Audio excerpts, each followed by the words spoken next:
get in, lads, back with our Premier League weekly recaps. We got match week 8. It's been a long time, actually, since I think the last one was like week 3 or 4. But match week 8, a pretty good one. Past the international break, and we still have another one next month. But we're going to talk about this week's fixtures. A lot of good fixtures. We're talking about Chelsea, Liverpool, of course, West Ham, Tottenham, City, Wolves, and Southampton, Leicester are going to be the primary ones that we're going to talk about.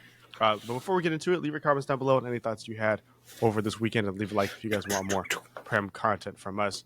So let's start. We'll just start with the Chelsea Liverpool game. A very good game. We could have got something from it. I don't know if you guys can tell, I'm a Chelsea fan, but we could have got something from that game, at least a point. Not upset. I will say though, I really do think Chelsea are finally growing into their boots a little bit, and you can tell that Chelsea are now a force to be reckoned with around the league. It's pretty obvious. It's pretty overreaction. Obvious. No, I'm playing. Sure, you could say it, but it's pretty obvious considering that most of the people around the league are saying the same thing. Chelsea are here to stay. We know how to score. It's great.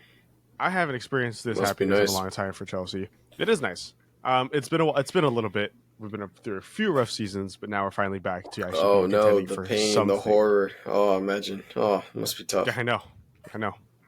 Anyways, you're used to it, buddy. You're used to it. It's okay. We'll talk about that in a little bit. But yes, Chelsea, youngest squad in the league, yet one of the most intimidating, I would say, so far against a lot of teams. Feels pretty good. I had to talk about that. Man. Thank you. It feels nice. I haven't been this hopeful for a season since the Champions League season. That's really, really good. It feels really, really good. But yeah, I mean, definitely, without a doubt, they are one of the forces to be reckoned with. Liverpool, though, still look pretty good. I think Liverpool are just a really, really good team, per usual. But, I mean, are we still considering them a top 2 contender at all? Oh, hell no, bro. No? Okay. 4. Oh, wow. Top 4. 6. All right, yeah. I mean, bro, with the officiating, they're sitting in first right now, but yeah. No, we all know what happens. Like, it happens every season, bro. They start off flaming hot. I know they have a new man. Start off flaming hot, then they drop points in several games, and then they go back up, and then you think they're gonna push it, and then they drop points again, and then that's it. Same with Arsenal. Arsenal, like consistent. Well, they lost 2-0 to Bournemouth, which is crazy. Due to a Saliba red card, but anyways, no, I think City, with the officiating they got going on their side, I think it's pretty. They got it in the bag. They got it in the bag, but injuries might screw them over. I'm not gonna lie for once, but we'll see what happens. But I think they're top 4 contenders for sure. I don't see them finishing top 2.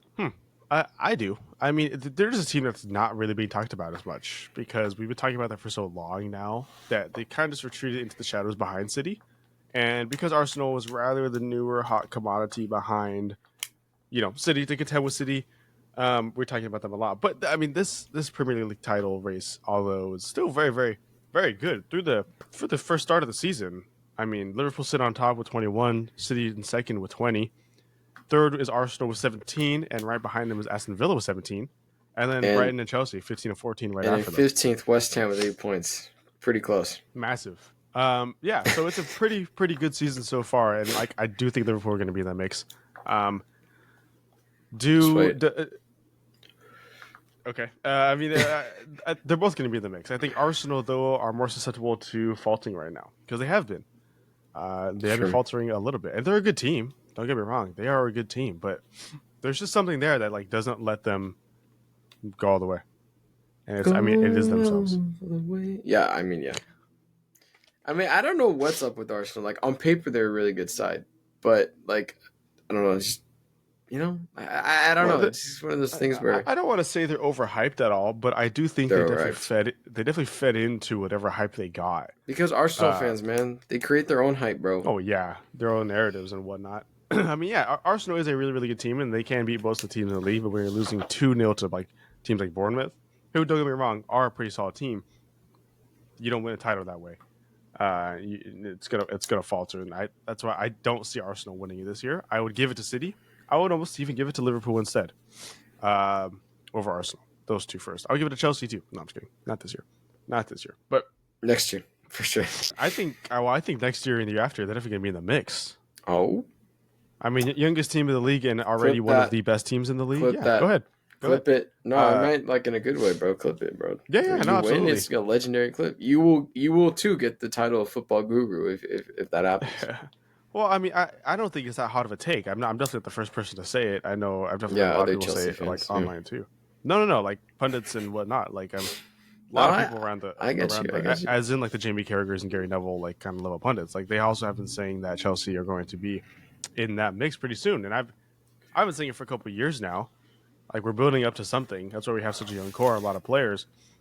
But it's really good. Our depth is one of the biggest reasons why we're doing such a thing. Everybody made fun of how many players we have, but Well, yeah. we're fielding new 11s that are winning, and every team's like, "Oh, it's too many games. It's we don't have enough players." Like I agree with too many games. Well, you got to remember, you have infinite money, bro. You have infinite money. Well, we're also selling a lot and making a lot of money. We have like the highest profit margins, one of the highest profit margins in the league in the past decade or so. Yeah, you sell a bajillion players that you don't use anymore after buying them. Yeah, whatever. I'm gonna hate no matter what you say. Go ahead. Sorry, man. So we can move on to the West Ham Tottenham game. And, no, I'll say that last. We're not gonna do that. No. Let's move on now. And I'll preface it by saying how much money was spent. No. If you want to go there, how much money was spent by West Ham this summer to be 15th? You know, I'm gonna act like I've been to media training and I'm on the team. And a lot of players have said this on West Ham. It's a new project. It's a long-term project. New manager, new philosophy, a bunch of new players, a lot of money spent, obviously, but quality players. It's just gonna take some time to really hone in and understand what the gaffer wants. And it's going to take a little bit for us to gel as well, get accustomed to each other's playing styles. But yeah, I think it's going to get there. It just needs time. I don't think it needs any rash decision. But yeah, I think it's going to take a lot of time. And I'm not going to lie. I'm not patient enough to do that shit. I'm not patient enough to wait. So I might be on the Lopetegui out train. Very early. Might have already booked a ticket. Yeah, we spent a lot of money, and then Fulkrug's not even playing, bro. He's out for another month. It's crazy. That's what happens when you spend £40 million on a 31-year-old. That's what happens. I'm not gonna dog on the dude because he didn't do anything wrong, really. He hasn't even played that much, so I'm not gonna dog on him. But Duran's looking very hot commodity. Would have been such a good pickup. Yeah, young, great pickup. Would have been great. I mean, Chelsea were looking at him too, and at the time I was like mad about it, but yeah, I was hyped about it, bro. He did the whole Hammers thing on the live stream. I was like, oh shit, here we go. I was ready for a here we go, here we land. Nope. No. Did you hear that bro wants to leave Aston Villa so bad? When they played against Bayern Munich, they asked him about the game, and he was like, "Oh, Bayern Munich is a team that I've idolized my whole life." And he said he's like, "I would love to play for them one day. They're such a great team, blah all this stuff." Like he'll do anything to get out of Aston Villa. Bro, it's because he comes off the bench. No, I understand he's a great super sub at the moment, but no player wants to be on that bench, especially when you're playing like that. Understandably so. And then Ollie Watkins, who is struggling, low key. But he has not had the best start of the season. Yeah. Back to West Ham. I'm frustrated. I'm not gonna lie. That game was very frustrating to watch, especially when you lose to both of your rivals, Chelsea and Tottenham, in the ways that we did. I'd say I was more mad at Chelsea than I was at Tottenham, because at least we were in that game. At Tottenham, Chelsea were never in that game. It was pretty similar games, but I felt like we were so exposed it was ridiculous against Chelsea. Tottenham, we were in the game first half. Second half was, I don't even know what the fuck happened. When they scored 3 goals in 7 minutes, that's something to behold, let me tell you. And then you have a sub, you have 3 subs ready to go after they scored to take the lead. And then you don't make them. Then they score. Yeah. We score again. We scored specifically. And then you don't make the subs still. And then you wait. That makes no sense. You make those subs as soon as that second goal is scored, like immediately. Or you know how many times we had a throw in or so, like where we had the ball where we could make a sub, and then for some reason they didn't come on. Like, bro, what? It made no sense. Whatever. I would like to shout out Mo Kudos though. Bro's got techers on with his feet and with his hands. Took out 3 players of Tottenham with the ball breezing past him doing what he does. Honestly, I don't know how he does it. He makes it look so easy. It's ridiculous. And then with his hands, he was ready to go. Like he took out 3 guys. One dude he didn't even touch, but he took him out. He's just that aura he has. My star boy. That's what happens. That's what happens. Now, does he might face a 5-match ban? Maybe, but you know what? That still Which image of 3 Tottenham players on the ground. Put it in the Louvre. Put it in the Louvre. Fucking That's fantastic. Crazy. That's what I want from my players, especially when we're down 4-1. No, hey, I would like to win. Some teams celebrate 3 goals. Some teams celebrate 3 players on the ground. We get it. I celebrated. Let me tell you, I woke up early for that game. Woke up early. Let me tell you, when Tottenham was winning 4-1, I was so ready for Diego to send something in the group chat, and I was about to go off on him, but he never did. So we good. But I was ready to pick a fight. I'm not even gonna lie. I was heated at 4:30 in the morning. Well, it was technically 6, but when it was 4-1. But yeah, I was heated. Things were thrown. Let me tell you, things were thrown, and it was very upsetting. But yeah, I think the issue this season is the manager. Unfortunately, I just because of this isn't the first time Mo has had a little breaking character in terms of his anger. Flash forward 2 weeks ago, 3 weeks ago, it's disappointing. I honestly don't know what's happening. Elijah, I'd love your outtake. Unbiased, please. Like, what do you think's happening? What do you think's happening here? Do you think Tottenham are that good, or West Ham are just that shit? Well, no, I think it's the latter. Tottenham are a good team. Don't get me wrong. Tottenham are a pretty good team, and they're also trying to get their bearings on this season a little bit. But they are a very good team. You can't take away credit from them at all, and they have very good players. But West Ham is just imploding. Like we did a video beginning of the season talking about their newest transfers, and on paper is a very good transfer window. I was very impressed with the players they brought in, the caliber of player they brought in. But me too. It's looking back now like it's just a lot of fluff. There was no thought process behind who they're bringing in and for what purpose. A lot of great players. Todibo has potential to be a fantastic center back. Guilherme as well. Somerville was very good. But a lot of these players feels like they got brought in because they could bring them in. They had the opportunity to bring Todibo in, so they did. They had the opportunity to bring the best player in the championship, so they did. They had the opportunity to bring a Brazilian wonder kid in Luis Guilherme, and so they did. They had the opportunity to bring he's only 17. German. I'm going to cut him some slack. Yeah, no, absolutely. I'm not saying it's his fault, but I'm saying a lot of these signings are just because they could. Same with Fulkrug. Fulkrug is a great player in the right circumstance, and it's just he's a poacher. He's a poacher. That's not how West Ham play, unfortunately. Exactly. So why are you bringing players like this in? Couple players have been decent. Wan-Bissaka is a good pickup. Don't get me wrong. He was class against Tottenham. Best player on the pitch for us, easily. They've been really good pickups, but there's been a lot of just unnecessary pickups in a new manager, and it never meshes well. New manager with a lot of new additions is not good because there needs to be some bit of cohesion in some capacity. Either the manager's been there for a couple years and then they bring new players into the fold, or the group of players has been there, they know how to play with each other, and then the manager comes in. You can't find success with both at the same time. Yeah, it's gonna. West Ham tried to do this whole overhaul, and I mean, to sit there is nothing short of disappointing to be sitting behind Leicester by a point 8 games in the season. Look, a lot of games still to be played. Don't get me wrong, but we're almost a quarter of the way through the season. Don't say that. One more. The next game will be a quarter of the way through the season, I believe, or almost, around there. And no signs of improvement. And truthfully, I don't think there's much hope for anything much better in coming soon. I really expect the West Ham to have a good season, especially because they don't have European football this year. A lot more focus on the league, just to have nothing to show for it. I half expected West Ham to be a top 8 team. I did too. Yeah. I hope personally that we can turn this around. Luckily, there's plenty of games left in the season to turn this around. I'm not worried about getting relegated based on how this relegation battle is going. No. I think we're safe already, and we're literally 4 points away. But based on how that bottom 3 is looking, I think we're good. And how those teams play, I think we're pretty solid. But yeah, I think they lack identity. It's kind of like the Mexican national team. I don't think they know what they're doing. Like I think there's moments where we're like, oh, okay, like in the first half against Tottenham, we'll keep it, the weekly. There was moments of passing where I was like, oh shit, we're moving the ball well. And then in the second half, like we were like, I don't know, like we're just gonna drive down the field and whip it in, hope for the best. Like that was kind of like what we were doing.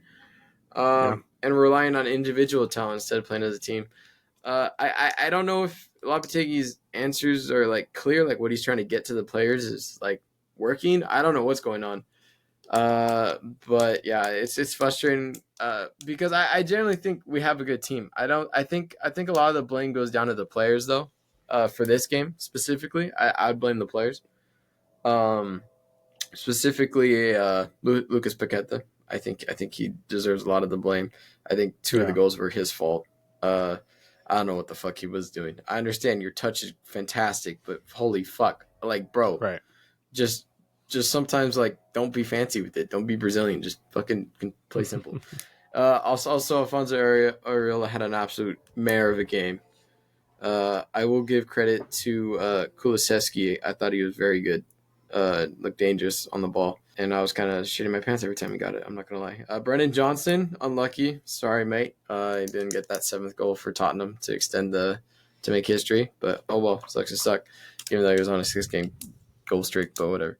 But yeah, I just think like the individual mistakes killed us personally, because I think we limited Tottenham in the first half to chances until we made those individual mistakes. Then the game flipped. And then the second half started, same thing. Individual mistakes killed us. Alfonso Ariola, I think, was our biggest issue, and besides Lucas Paqueta, just because his distribution was fucking horrid, and we kept losing the ball every time we gave it back to him. And I just thought his shot stopping wasn't that good. I think he gave up after they scored the third one. Personally, that's what I think. I think he should have saved two out of the 4, probably 3 out of the 4. But yeah, that's just my opinion. But anyways, enough of West Ham. Yeah. Disappointing week. Hopefully we can regroup against Man United, who is struggling next week. This weekend. That's gonna be a good game. It's a battle of the shits. That's what's going down here. It's a battle of the mid-table. It's looking like. So hopefully we can turn it around, get us on the right foot, finally beat a Big Six. Fun fact, found this out during the stat line. We have yet to beat a Big Six team in 2024. So hopefully we can turn that around this weekend. We'll see on Sunday. Yeah. But I want to say something real quick. Yep. And I think Lopetegui needs to go sooner than later, because if he sticks around for too long, a lot of his players are going to leave. Like Mohamed Kudus has the talent to go to a lot of the clubs in the world, and he has such a big ego that I think at some point pretty soon he's going to get fed up with it if it stays this way.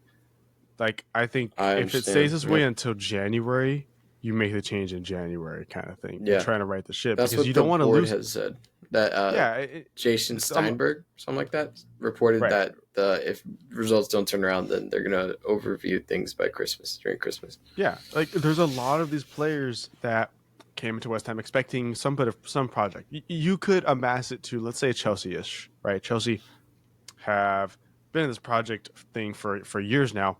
New manager, a lot of new players that are good, and it's working really well for them.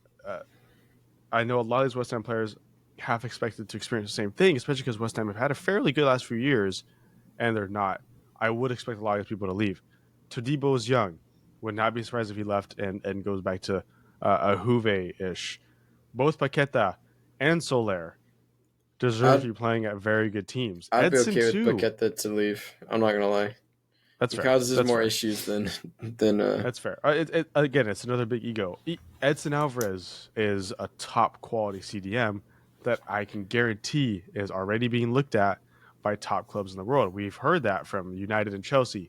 I'm sure the likes of Barca, Real Madrid, Atleti, PSG, even Bayern Munich. A lot of these teams are going to be or have looked at him. Mohamed Kudus, I just mentioned it. At some point, he does have a buyout clause. Okay, see, exactly. At some point, he's going to get fed up if he's not already fed up, and he's going to want to get out of there. You could even say the likes of Guilherme and Somerville. Both young, great talents that deserve to be Somerville growing and deserves to playing. start. Somerville I'm deserves to telling you, start. bro.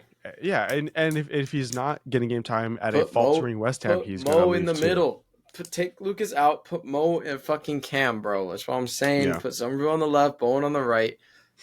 Kudus in the middle because that's where he plays best. But no, bro just keeps playing him on the left. What the fuck? But anyways, Yeah. what the fuck? The only player I can see staying here no matter what is Jared Bowen. Oh Like, yeah, you know, 100%. I do think he's going to finish in a Mark Noble kind of fashion. But come on, a lot of these players deserve to be at teams that are winning consistently because they're great players.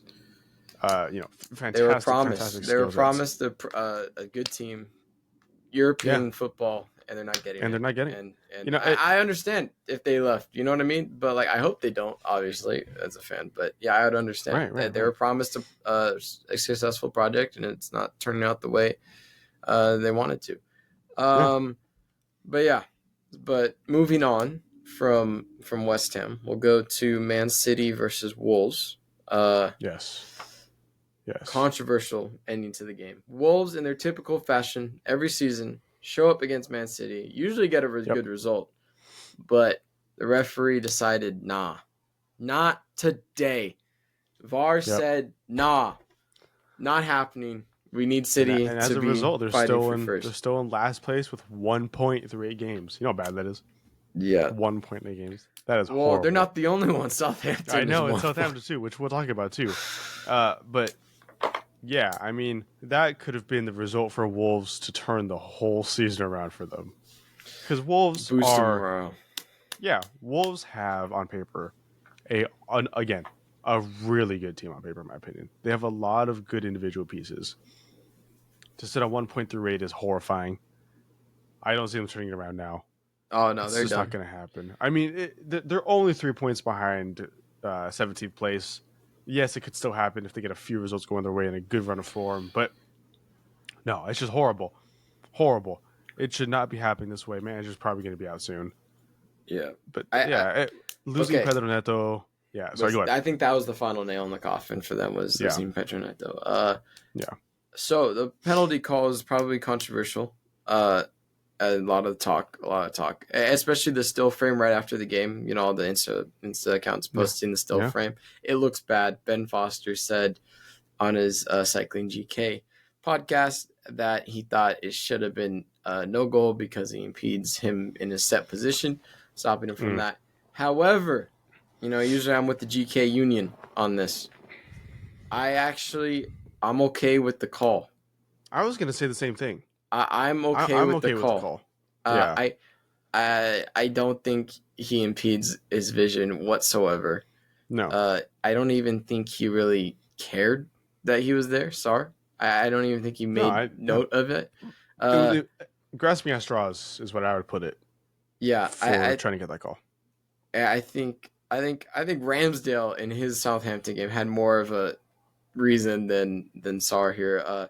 Honestly, just because he's not in the way, like I'd understand if he's like right in front of him, but he's to the right of him, and he crouches down, and he's bent over a little bit. Yeah, he's bent over. Like he's not impeded. Straight. I'd understand if he like try to dive and you get impeded, like he's blocking his ability to dive. Fair enough, or like he's right in front of him, but he's not. He's just to the side of him, and it's not like he'd stop. Like the thing is, I disagree with Ben Foster. He's a professional goalkeeper. I am not, but. It's like it doesn't impede his set position because it's not like he's on him or anything. He's set and he knows he's offside. So therefore, even if he saves it, like if he touches it, he's offside. So it's not gonna. I don't know. I thought it was actually the right call, to be honest. I would agree. I think certain people were just saying it was City. Obviously, I'm gonna hop on that bandwagon, of course. But I generally thought it was the right call, especially the way it was announced. It was like, oh. They started celebrating, City started celebrating, and then like a minute later, they're like, "Oh, no goal," and then VAR got involved, and then changed everything. So it's kind of weird. It was the whole thing. And I mean, City, City are winners, right? City are winners, and find City a way know to how win. to get. They find a way to win, and that's the difference between a winner and a loser. Is a winner or not is you find a way to win. They always do. John Stones with his second last minute goal to win the game of the season from nowhere. good for them. That's all I can say. Good for them. Wolves needed that win. City needed that win to keep up with, City cannot falter to these teams in the way that Arsenal is if they want to overcome Arsenal and Liverpool, which we just talked about. But so good on them because, they're so obviously still the best team in the league overall. Still the best team in the league. And you can't tell me otherwise. You cannot. Yeah. Arsenal or Liverpool fans cannot sit there and tell me that they are better teams now because no, City just have the experience. City have the composure and the ability to win all these games, and it's very, very good. Yeah, but back to your point, yes, I agree that it's not an obstruction call. He's not interfering with them in any way, in my opinion. Yep. Movement wise, sure, but that's not what the call is. He's not even that much that close to him, and he can see the whole time. Bernardo Silva isn't even tall enough to obstruct his view. Yeah. I don't even think Sarr was even looking at him, so it doesn't matter. I don't even think he wasn't even complaining about it. The manager was. Yeah. More so than anybody. So no, it was just but overall a stupid call. So another match that was a late stoppage time winner. It was Jordan Ayew, 90-something minute, puts Leicester in front of Southampton. Now, interesting game, I would say. I thought it was a very good game. That was a great game. Penalty call as a neutral. As a neutral. Penalty call for Leicester that was seen as a red card, denying a goal scoring opportunity. A lot of red cards given out this week. Yeah. Mo Kudos, Saliba, aggressive weekend, Ryan Fraser. I would agree with the call though.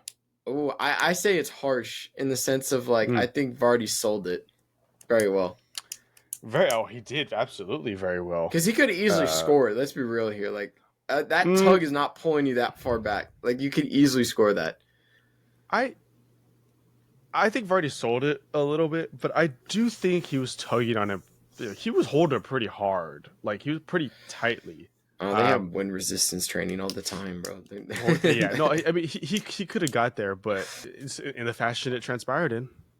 It's a decent call. It's Vardy sold it. Because I genuinely think that I think in any situation you're grabbing the guy's shirt. You know what I mean? Yeah, with that, to try and impede him. Yeah, but at the same time too, with that one, I feel like it was very blatant that he was just you could do it from the side. You can, you can kind of tug at him a little bit if it's farther away from the penalty box, sure. But it was, Vardy and the goal. He is obviously trying to stop a goal scoring opportunity, and just on that basis, you have to call that. So I'm not mad at the call. I would fully agree with the call. And then the Jordan Ayew shot was just I don't want to say lucky. I don't want to see any Ramsdale hate. That's my keeper, not my actual keeper. But I don't want to see any Ramsdale hate. That guy seems yet to keep a clean sheet this season in the Premier League. But you know what? I don't see any hate. People were clowning on for the penalty dive. I don't know what the fuck you want from him. It's a fucking penalty. You try and save it, dickheads. But it was yes, on a perfect day where he was on point 9 out of 10 times. You probably not 9 out of 10 times, but if there's no one there, 10 out of 10 times he saves that shot. No one's obstructing his view. But you've got over 15 bodies in that box all in front of you. You're not going to see it till it finally passes, and I don't want to see any hate on that. But still, a very important 3 points for Leicester, especially how their season is going. Puts them in 14th above West Ham, unfortunately. But do you think Leicester will stay up? I think so. They have the quality. They have the resilience to do so. Which I'm not saying is annoying, but it's annoying. It's so interesting because I don't think they have a good team. They have some good pieces. Think so. I think they just get lucky. Team. No, I mean, I think teams take them. I think teams the bigger teams take them kind of Leicester, whatever, and then there's kind of oh shit, they're doing something, so therefore they kind of have to push for the draw because they have 3 draws, 2 wins, and 3 losses. But I feel the draws have been against bigger clubs, obviously, in the Premier League, and I think just teams kind of play it easy and they get hit on the counter and then they equalize, yada yada yada. Well, I think they're not gonna get relegated also because we already mentioned it. The bottom 3 is so bad. Dreadful. Southampton and Wolves are just, I think what them getting out of the relegation zone is pretty hard. I think what can get Leicester relegated is squad depth. like their squad depth No, is it's shit. true. It's a Like good point. in terms of It's a very good point. quality, they're like I know a few Leicester fans. They're saying they need a striker, or yada yada, all this stuff, right? Right. So I think squad depth could get them, but at the same time, I think squad depth can get the other three teams that are in the relegation battle right now, Yeah. including Crystal Palace. I can see Crystal Palace dropping 2. Ipswich might pull it through. Because Crystal Palace have such a good team. Like I've been a Crystal Palace supporter like on the inside for a little bit. They are such a good team, such an interesting team, but just something is not clicking in the way that West Ham isn't clicking. Like something is not there this season. Like for Leicester though, like I said, some of it is the fact that the other teams are worse than them. Some of it also is that they are just a resilient team. Like Leicester are able to pull results from nothing a lot of times. To have only lost 3 games in 8, and you've played some pretty good opponents, pretty good. Like you have to be pretty proud of that. And I do think as long as they can maintain that, it's going to be good. But they're such a team where you lose one piece and it's done. A lot of these players too also play international football, and there's been a lot of national breaks. And once they start getting hurt over international breaks, it's going to be huge. Rip. Number 1 is like Wout Faes, like their center back, Belgian center back. He starts for Belgium. That's a whole separate topic, and how Belgium is shit now. But like a lot of these players could get injured pretty easily due to the amount of games, and then Leicester falter. But at the same time, I don't ever think they're going to be at a worse point than Ipswich, Southampton, and Wolves. Yeah, I agree. In my opinion. I think they're going to hover around there, sure, throughout the season. But, they also have to deal with Everton and Crystal Palace now below them. A lot of teams that are pretty bad this year. So I think they stay up. Like I said, resilience. And if they keep getting results like this, it's going to look really good for them. It's going to feel really good. And now they have momentum after this one. So I have one more game I want to mention before we finish this one off. For our CONCACAF supporters. CONCACAF watchers of this team. Raul Jimenez continuing his goal scoring form despite their loss. Fuck Emi Martinez, bro. Oh my lord, bro. Why you have? I'm sorry. Why are you? Why is Pineda taking the penalty? Exactly. Why you have Raul Jimenez in hot form? Right. Why are you liking, bro? It wasn't even a good penalty. It was a horrible penalty. It was a horrible penalty, bro. Raul Jimenez, the way he's in, he fucking hits that top bins. No one's saving that shit. Yeah, Raul Jimenez is one of the best strikers in the Prem right now. He's back. Where's the mask at? We talked about this a little bit in our Mexico video the other day. I'm gonna make a TikTok on this today actually, but he starts for Mexico now. He should be starting for Mexico now. One of the best strikers in the league. He is bringing back his form from 3 years ago, 4 years ago. Comeback player of the year. Almost better. Yes, he fully deserves it if he keeps it up. But Raul Jimenez, has been on a tear. Fulham in general, honestly, has been very, very good. They're a good team. They are a good team. They've made some great pickups. Some great, a lot of their players are rejects from bigger teams. And that's great. That's great. Reece Nelson and Emil Smith-Rowe, also very, very, very good. Anthony Robinson, who a lot of people consider to be maybe the best left back in the Prem right now. Very good team. Bert Leno in the back. Very good team. Very good team. So good for Fulham. Although they did lose to Aston Villa. It was still a good game. Aston Villa gets lucky. Teams. I'm not going to lie with the results. No, they do. They've been getting lucky. Don't get me wrong. I do think Aston Villa... we talked about this last season. Aston Villa for sure have the quality to finish top 4. They have... Unai Emery is one of the best things to happen to that club in a long time. And the players they brought on fight for the badge, play for the badge. They do get... It's a lot of skill, but it is a lot of luck too. But, a lot of these players show up. They know how to show up. Yeah. I'm waiting for that Duran transfer window, bro. I know. West Ham go back in he's for going him, to start doing all these the hammers or whatever else for all these other teams. But yeah, I mean, Aston Villa got the win. If Raul Jimenez takes that penalty, I don't think Aston Villa will get that win. Let alone maybe a draw. But also, I just want to say something. For Emi Martinez, he's an amazing penalty saver, but that's it. Shot stopping wise, he's okay. But penalty saves, I will give credit. He's fucking world class, probably the best. Yeah, absolutely. But shot stopping ability, average. I know he comes up clutch in the big games, but average. Anyways, I just wanted to say that real quick. He's not the best. I saw a lot of saying he's the best goalkeeper in the world. Some bullshit like that. No, bro. He's not. He's one of the better goalkeepers in the world. Don't get me wrong. He's up there, but only Not one of the best. Some goalkeepers are really good at penalty saving, but not good at shot stopping. He's one of those. Because he's let some absolute shambles go in sometimes. They're just not that good of a strike. So, just want to put. No, absolutely. And great goalkeeper. Don't get me wrong. He's crucial to Aston Villa's success. I'd slap him. Crucial. Slap him up. But overall though, a really entertaining weekend of football. Yeah. Well, I was a very frustrating week for me. Oh yeah, I mean, but overall for the neutral fans, a good weekend of football. Yeah, and we got a lot of content for that coming up soon because cheers to Match Day 9, Week 9. Match Day 9 next week. Champions League, European football pretty soon, and then November we get more international football. So a lot of good football content coming up pretty soon. But make sure in the comments to leave your opinions on any game, whether we cover that or not, down below because we read every single comment. Yes, we do. Make sure to subscribe for more Prem content. Like if you want more Prem content. And I think hopefully we'll see you guys in a future video. Come on, you Irons. Come on. Take care, guys. Bye.